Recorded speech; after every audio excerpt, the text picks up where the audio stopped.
कोटलखपत jail में आज मैं यहाँ पर आया हूँ। मैंने जेल का दौरा किया और यहाँ पे जो कैदी हैं, मर्दों से भी और ख़वातीन कैदी जो हैं, उनके बच्चे भी साथ हैं, उनसे भी मुलाकात की और जो जेल की हस्पताल है वहाँ पर मरीज़ों से भी मिला। उन सबको ईद मुबारक मैंने दी। ज़ाहिर है कि एक अगर कैदी है तो उसके प्यारे जो हैं वो अपने अजीज़ के लिए वो घर में ज़ाहिर उनको याद करते हैं, कैदी अपने अजीज़ों को याद करते हैं। तो जिन हालात में ये लोग जेल में ईद मना रहे हैं वो ज़ाहिर है कि उस पर मज़ीद कोई बात नहीं की जा सकती, लेकिन उनके जो मसाइल हैं उनको मैंने मुबारकबाद दी ईद की, और उनके मसाइल उनको मैंने आज सुना और उनके जो जायज़ उनकी जो ज़रूरियात हैं उनको मैंने वहाँ पर उनको देखा। उसके बाद फिर मैंने मीटिंग की चीफ सेक्रेटरी पंजाब से और जो एडिशनल सेक्रेटरी होम जो हैं जेल्स के मियाँ साहब, आईजी जेल और सुप्रिटेंडेंट जो यहाँ के हैं। तो 2-3 बातें बहुत अहम हैं, न सिर्फ कोटलखपत जेल के लिए, न सिर्फ बल्कि पूरे पंजाब के लिए, बल्कि पूरे पाकिस्तान के लिए, कि यहाँ पर जेलों में जो बैतुल खला हैं उनकी सूरत हाल इंतहाई ख़राब है। उसके लिए अच्छे बैतुल खला बनाकर उनकी बाकायदा सफाई, उनका अच्छा इंतज़ाम कराना, ये जेल की इंतज़ामिया और हुकूमत का ये फ़र्ज़ है बिल्कुल। अगर वहाँ पर बुनियादी उनकी जो ज़रूरत है, वहाँ पर जो उनके जो हाइजीनिक स्टैंडर्ड्स हैं वो इंतहाई अगर ख़राब होंगे तो उसका नतीजा क्या निकलेगा कि बीमारी हर तरफ फैलेगी। इसी तरीके से जो इंसानी फजला जो है और गंदगी के ढेर जो हैं उनको वहाँ से उठवाने के लिए जो एक बड़ा अच्छा निज़ाम था वो ख़त्म हो चुका था। अब आके दोबारा वो निज़ाम दोबारा शुरू किया गया है और एक कवर्ड गाड़ी में वहाँ पर जो गंदगी के ढेर यहाँ से निकाले जाते हैं। जब मैं यहाँ पर था तो बैलगाड़ी में वो उठा के लेके जाते थे वो ढेर, जिससे हर तरफ बदबू और गंदगी और बीमारी फैलती थी। और उससे पहले एक बाकायदा जो वेस्ट मैनेजमेंट का जो सिस्टम था, उससे पहले बड़ा वो शानदार सिस्टम था। वो आके सामान ये सारा उठाते थे बंद गाड़ियों में।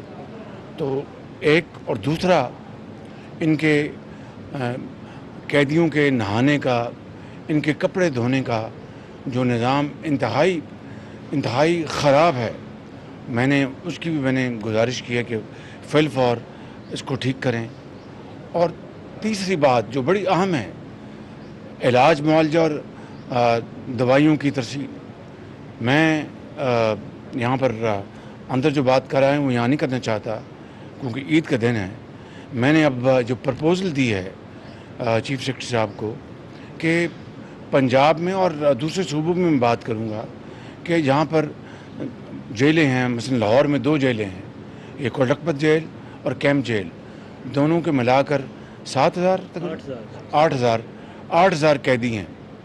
अब 8,000 कैदियों में अगर एक मैं मिसाल दे रहा हूँ, अल्लाह ताला करे कि एक भी बीमार ना हो, लेकिन बीमारी और सेहत ये इंसानी ज़िंदगी के साथ जुड़ी हुई है। उसके लिए अगर लेट से 8,000 कैदियों में अगर 5% भी बीमार हों, जो कि 400 अफराद बनते हैं, तो उनके इलाज मुआवजे का जो निज़ाम है वो इंतहाई ख़राब है।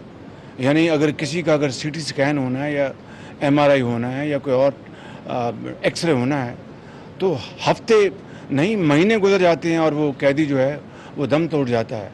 एक उसको सज़ा मिले अपने किए की, अपना बिल्कुल वो कानून और इंसाफ का फ़ैसला है, मगर उसके बाद उसका जो बुनियादी जो हक़ है उसको छीनना तो वो तो सरीन ज़्यादती है। कुरान करीम भी इसकी गवाही देता है कि भाई अगर जो कैदियों के लिए नरम गोशी इख्तियार करो, उनका कोई हक़ जो है उनको उनके हवाले करो। اور قرآن کریم اس کی گواہی اپنی کئی جگہ دیتا ہے کہ جب ان کو اگر چھڑاؤ گے جس کی پوری ہو گئی مدت تو اس کی اگر جو چھڑاؤ گے تو بڑا ثواب کا کام ہے. اور اسی طرح جو یتیم بیوہ کا درجہ بدرجہ، تو یہاں پر ان کے علاج کے لیے میں نے یہ کہا ہے کہ ایک ڈیڈیکیٹڈ ہسپتال ہونا چاہیے. ان کو تو اگر اپنا سروس ہاسپٹل جانا پڑ جائے یا کسی اور جانا پڑ جائے تو رشوت، پیسے اور سفارش کے علاوہ جا نہیں سکتے. وہ کہاں سے رشوت لائیں گے؟ وہ پہلے ہی اپنی یہاں پر آ کے ان کی عدالتوں میں ان کی وکلاء ان کی جو فیسیں ہیں وہ نہیں ادا کر سکتے. تو میں سمجھتا ہوں کہ اپنا نہانا دھونا، علاج، معالجہ یہ ان کا بنیادی حق ہے. اگر یہ ان کو نہیں ملے گا تو میں سمجھتا ہوں کہ یہ پر نظام صریحاً یہ ناانصافی پر مبنی ہے. تو اس کے لیے میں نے ایک پروپوزل دی ہے کہ ہم ایک ہسپتال، ڈیڈیکیٹڈ ہسپتال ہو جہاں پر صرف جو 8,000 قیدی ہیں ایک کا پائلٹ یہ منصوبہ ہے. اگر یہ کامیاب ہوگا تو اس کو پنجاب میں انشاءاللہ باقاعدہ ایک ترتیب کے ساتھ، ایک بڑی سوچ بچار کے ساتھ ہم اس کو آگے بڑھائیں گے اور اسی طرح پورے پاکستان میں اس نظام کو پھیلائیں گے کہ قیدیوں کے لیے ڈیڈیکیٹڈ ہسپتال ہوں. وہاں پر اپنا یہ نہ ہو کہ ان کو جانا پڑے اپنا سروس ہسپتال کہ جناب ACS ہوم سے اجازت لے رہے ہیں، پہلے اپنے IG سے اجازت لے رہے ہیں. میں سیاسی قیدیوں کی بات نہیں کر رہا، وہ ایک علیحدہ معاملہ ہے. میں عام قیدی کی بات کر رہا ہوں. تو اس کے لیے میں سمجھتا ہوں کہ ڈیڈیکیٹڈ ہسپتال کی میں نے بات کی ہے جہاں پر ڈیڈیکیٹڈ ڈاکٹرز ہوں، سرجنز ہوں، فزیشنز ہوں، نرسز ہوں، ادویات وہاں پر موجود ہوں، خواتین کا ونگ ہو اور مردوں کا ونگ ہو، تاکہ یہ جو اس کو پورے پاکستان میں آپ یقین کر لیں کہ جو لاکھوں جو قیدی ہیں ان کو اگر اپنا خدا نخواستہ بیماری آن پڑے تو ان کا کوئی پرسان حال نہیں. کسی کا والدین بھاولپور میں رہتے ہیں، کسی کے ڈیرہ غازی خان میں، کسی کے فیصل آباد میں، وہ اگر چل کے آتے ان کو تو پتہ بھی نہیں ہوتا کہ ان کا بیٹا یا ان کا جو رشتہ دار وہ کس حالت میں ہے. تو یہ بھی میں نے یہاں پر گزارش کی ہے. پھر اس کے علاوہ یہاں پہ اب جو میں پچھلی مرتبہ آیا تھا ہم نے باقاعدہ ایک کہ جیلوں میں بنیادی جو علاج کے مشینیں وہ موجود ہونی چاہیے، وہ آج میں نے دیکھی ہیں. آپریشن نہیں ہوئی، وہ بھی انشاءاللہ جلد آپریشن کریں گے. ادویات کا جو حصول ہے اس کو آسان بنایا جائے، کہیں رشوت نہ ہو، کسی کو اپنا پیسے نہ دینے پڑیں. قیدی سے آپ اس کو جس کو 25 سال کی سزا ہوگی اس سے آپ اور کیا ظلم کریں گے؟ تو یہ میں نے یہاں پر آج پھر جن کے پاس پیسے نہیں ہیں اور ان کو ضمانت چاہیے اور ضمانت ان کے ڈیو ہے یا وہ پیرول پہ جا سکتے ہیں، کوئی پرسان حال نہیں. یہ ساری باتیں آج میں نے کی ہیں اور انشاءاللہ ایک ہفتے میں میں نے گزارش کی ہے چیف سیکرٹری صاحب کو اور انشاءاللہ یہ بڑی محنت سے IG جیل خانہ جات ہیں یہاں پر اور سپرنٹینڈنٹ موجود ہیں. یہ سب ایک باقاعدہ ایک پلان بنائیں گے پروپوزل، اس کو انشاءاللہ پھر ہم بیٹھ کے اس کو اپروو کریں گے تاکہ قیدیوں کا جو حق ہے وہ ان کو دلوایا جا سکے. اسی طرح ان کی خوراک کی بات ہے، کھانے کے حوالے سے کہ اچھی خوراک ملے ان کو. اور پھر جنہوں نے ایک دن رہا ہونا ہے وہ جب معاشرے میں جائیں تو دوبارہ افیون، چرس یا کوئی اور اپنے جرم نہ کریں. ان کو ٹریننگ دی جائے، ان کو ووکیشنل ٹریننگ دی جائے، وہ کارپیٹ مینوفیکچرز بن جائیں، وہ سلائی کڑھائی ان کو سکھائی جائے، ان کو اپنا فٹ بال ان کو بنانا ان کو سکھایا جائے، ہاکی کی اسٹکس بنانی سکھائی جائے تاکہ جب وہ واپس معاشرے میں جائیں تو اچھے شہری بن سکیں and they become productive hands of the society. تو یہ ساری باتیں آج میں نے کی ہیں. لیکن میں نے جو قانونی جن کو مدد چاہیے، جن کو پیسے نہیں ہیں اور اس کی بنا پر کئی سال وہ جیلوں میں رہتے ہیں کہ ان کی کوئی فیس دینے والا نہیں، صرف جا کے ان کی ضمانت ان کی لے لے یا ان کی رہائی کے لیے انتظام کرے. پھر اس کے علاوہ ایک ایسے جو قیدی ہیں 2-3 میں نے دیکھے جب میں یہاں پر تھا، 70 سال ان کو سزا ہوئی ہے. ان سے 35 سال کسی نے اپنا 30 سال کاٹ لیے. میں سمجھتا ہوں کہ اپنا جو عمر قید جو ہے وہ 25 سال کی ہوتی ہے، 30 سال کی ہوتی ہے. جنہوں نے 30 سال کاٹ لیے، 35 سال ان کو پھر رہا ہونا چاہیے. لیکن نہ ان کو کوئی پوچھنے والا ہے، نہ ان کو کوئی رسائی ہے. یہ وہ سارے معاملات ہیں جو میں نے آج یہاں پر ڈسکس کیے ہیں. اور میں جو لوور کورٹس ہیں ان سے بھی ملتمس ہوں، جو اعلیٰ عدالتیں ہیں ان سے بھی ملتمس ہوں کہ سو موٹو کیا آپ نے کتنے سو موٹو لیے ان کیسز میں. کہ اب पूछा अपना जेल खाने जात से कि भाई आप के पास कितने कैदी हैं, क्योंकि सुओ मोटो का बुनियादी मकसद होता है कि अवामी मफाद आमा, पब्लिक इंटरेस्ट, किसी एक का इंटरेस्ट नहीं, पब्लिक इंटरेस्ट। कितने सुओ मोटो लिए इन कामों के लिए कि जहाँ पर कैदियों के साथ इंसाफ हो, उनके साथ बेहतरी हो। कितना यहाँ पर जो अपना इस जेल में 4000 कैदी हैं, पूरे पंजाब में 50,000 कैदी हैं, पाकिस्तान में लाखों कैदी होंगे, हज़ारों कैदी ऐसे हैं जिनकी फौरी रिहाई हो सकती है कानून के मुताबिक। इस बारे में इन्होंने अदालतों ने कितना अपना काम किया। ये हैं वो सवाल कि जो कौम मुझसे पूछती है और तमाम इदारों से पूछती है। मैं समझता हूँ कि सुओ मोटो इन्हीं कामों के लिए हैं कि जहाँ पर मफाद आमा हो, और इसके अलावा कोई और सुओ मोटो का मकसद बन नहीं सकता। ना आइन उसकी इजाज़त देता है, ना कानून उसकी इजाज़त देता है।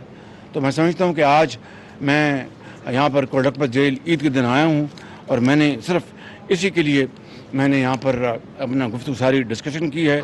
और फिर 8-8 साल से यहाँ पर कैदी बैठे हैं जिनको फ़ौरन रिहा हो जाना चाहिए, मगर उनके पास ना वकील है, ना पैसे हैं। तो ये जो दौरे होते हैं वो जो जुडिशल ऑफिसर्स आते हैं, मैं समझता हूँ कि उनका भी फ़र्ज़ है, हुकूमत का भी फ़र्ज़ है कि पूरी इन कैदियों की मदद की जाए और उनका जब वक्त पूरा हो जाए उनको फ़ौरन रिहा किया जाए। और इस दौरान ऐसा निज़ाम बनाया जाए कि दे बिकम वो मेमार बन जाएं, कौम के जब जाएं वापस तो प्रोडक्टिव कंस्ट्रक्टिव काम करें। मैं इन अल्फाज के साथ जेल इंतज़ामिया का और चीफ सेक्रेटरी और चीफ मिनिस्टर पंजाब के शुक्रगुजार हूँ कि वो ख़ुद भी आए थे और अभी मुझे उन्होंने बताया कि इस वक्त जिन्होंने ईद पे जिनकी रिहाई थी करोड़ों रुपए खर्च करके तो उनको रिहा किया गया। ये बड़ा सवाब का काम है, बहुत सवाब का काम है। और इसीलिए हुकूमत को, इदारों को मिलकर पाकिस्तान को हमें आगे बढ़ाना है।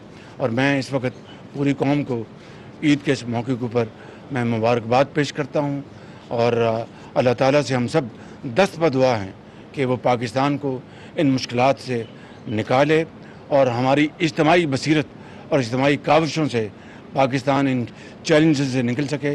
ये तभी होगा कि हम सब मिल बैठें। It's not about you and me, it's about us. अगर हम होंगे इकट्ठे तो इंशाअल्लाह अल्लाह के फजल करम से ये मुल्क इन तमाम मुश्किलात से निकल जाएगा। अपना जो ज़रूरी बात यह है कि हमें अपनी ज़ात से ऊपर बढ़ना होगा, हमें अपने ज़ाती इख्तिलाफ़ात एक तरफ करने होंगे और पाकिस्तान के बेहतरीन मफाद में हमें इकट्ठे होना होगा। इसके बगैर कोई भी सोसाइटी, कोई मुल्क जो है वो अपने चैलेंजेस का मुकाबला नहीं कर सकता। और किस तरह इकट्ठे होना है वो इकबाल ने उसका बहुत 80 साल पहले बताया था कि फ़र्द कायम रब्ते मिल्लत से है, तन्हा कुछ नहीं। फ़र्द कायम रब्ते मिल्लत से है, तन्हा कुछ नहीं। मौज है दरिया में, बैरून दरिया कुछ नहीं। जब मौजें दरिया में हों तो खौफ आता है, जब कौम इकट्ठी हो तो पूरी दुनिया डरती है कि ये मुल्क बड़ा मुतहद है। जब वो मौज जब दरिया के किनारे जाती है तो झाग बन जाती है, उसका न सिर्फ उसका खौफ ख़त्म हो जाता है, वो ख़ुद मर जाती है। तो इकबाल कहता है कि मिल्लत जो है, उसका रब्त जो है, वही कौमों की तरक्की और खुशहाली की ज़मानत है। तो बस इन अल्फाज के साथ मैं शुक्रिया अदा करता हूँ और मैं एक हफ़्ते के बाद चीफ मिनिस्टर साहब के साथ मीटिंग करूँगा और जेल रिफॉर्म्स के ऊपर हम बात करेंगे।